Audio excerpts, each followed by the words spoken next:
Welcome back to Art, everybody. I'm really excited to introduce you to Claude Monet. Now, Claude Monet has been one of my favorites through the years. He's a French Impressionist artist who was probably the most famous French Impressionist artist, if not one of the most famous painters in the world. He and his family moved from Paris to a place called Giverny, which is still in France, and he built the most incredible garden which had water lilies in its pond. And there he spent the rest of his life, and he painted water lilies. As his eyesight deteriorated, he continued being able to paint really large, big installation pieces of water lilies. So today we are going to create our own water lily pads. Let's watch the video. Born in France in 1840, nearly 180 years ago, Claude Monet became a successful painter and artist. By the age of 40, he was able to afford to buy a house in Giverny, in the French countryside. Here he purchased more land and landscaped the gardens inspired by South American and Egyptian flowers.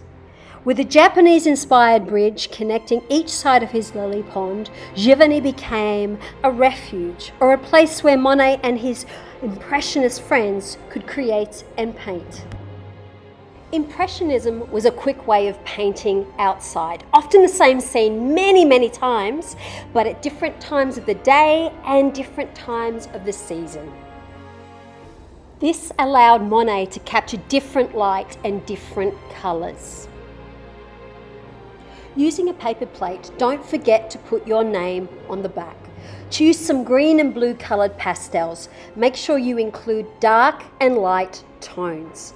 I have made my edges darker to try to create a feeling of depth, starting with blue and moving towards some greens. Ponds have water plants growing in them, so I included green to show this. Using lots of water on our watercolour paints, add your dark and light blue with a dash of yellow or green. I popped my plate into a splatter box, which I made so that I could splatter some pink spots on it. I wanted to give a sense of being in a pond where there were insects and colourful plants around. Put your plate aside to dry.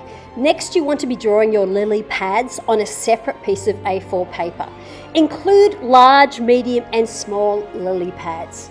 Again, use a variety of dark, medium and light green pastels, which you will then paint over with watercolour paint. Make sure you have enough water on your paint so that it is very fluid and it mixes together beautifully. You can also add some yellow to make those greens a little bit brighter. Again, put this aside to dry, then cut out.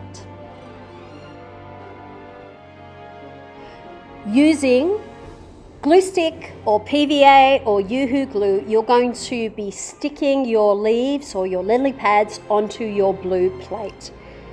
Then you're going to need some pink and yellow or whatever colour you want, tissue paper to create your lilies.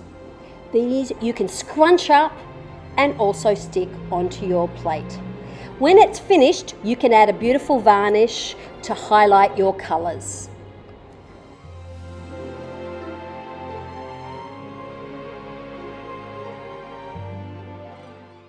Isn't he inspirational?